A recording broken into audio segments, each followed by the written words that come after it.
Everyone claims they'd die for their friends, but when the moment comes, they won't even offer you a glass of water.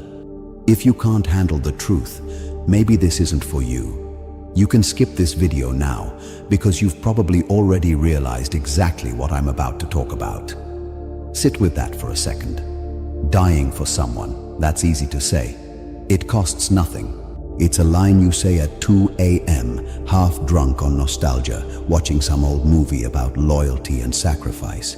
It feels heroic just to imagine it, and that's exactly why people say it so easily, because it will probably never be asked of them. But a glass of water, that costs something. That means getting up. That means a small, boring inconvenience in the middle of your comfortable day. And most people, no, let's not hide behind most people. You will not pay that price. Not because you're evil, because it's inconvenient. And inconvenience is the one thing modern comfort never taught you how to survive. Here's what nobody tells you about loyalty. It was never going to be tested in the epic moment. It's tested in the tiny one. You've built a fantasy in your head, haven't you? A scene where your friend is in real trouble, dramatic trouble, and you show up like the hero of the story.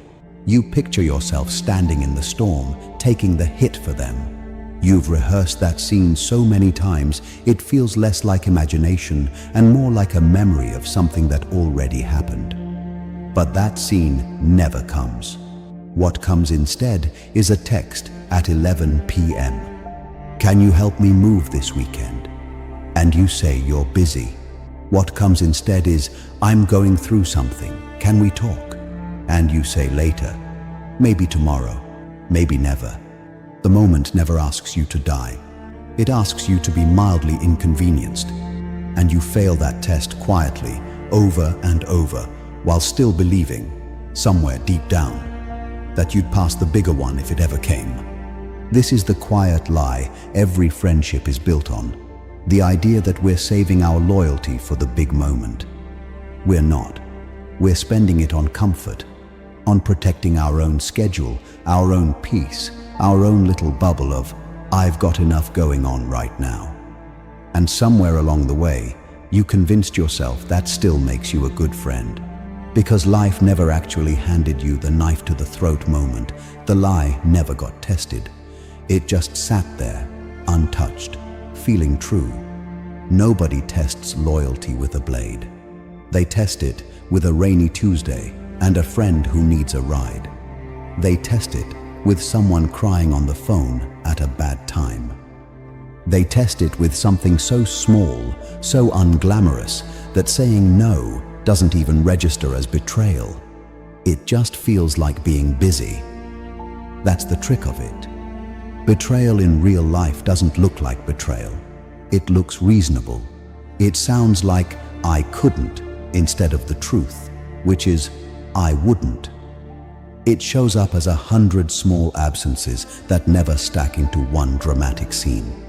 So you never have to call it what it actually is. So ask yourself honestly, the last time someone needed you, not in the fantasy, in real life, what did you actually give them? Not what you would have given in the version where you're the hero.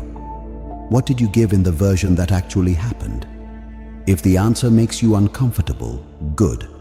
That discomfort is the most honest thing you'll feel all day. And before you turn this only outward, before you start listing the people who failed you, remember you are someone's version of this story too. Someone rehearsed a scene where you show up for them. Somewhere, you were also just a text message they were too tired to answer. Because here's the reframe nobody wants to hear. Loyalty was never about the sword you'd fall on. It was always about the glass of water you wouldn't pour. And the people who are actually still in your life, the real ones, the ones who stayed, they were never waiting for you to die for them. They were just waiting for you to show up.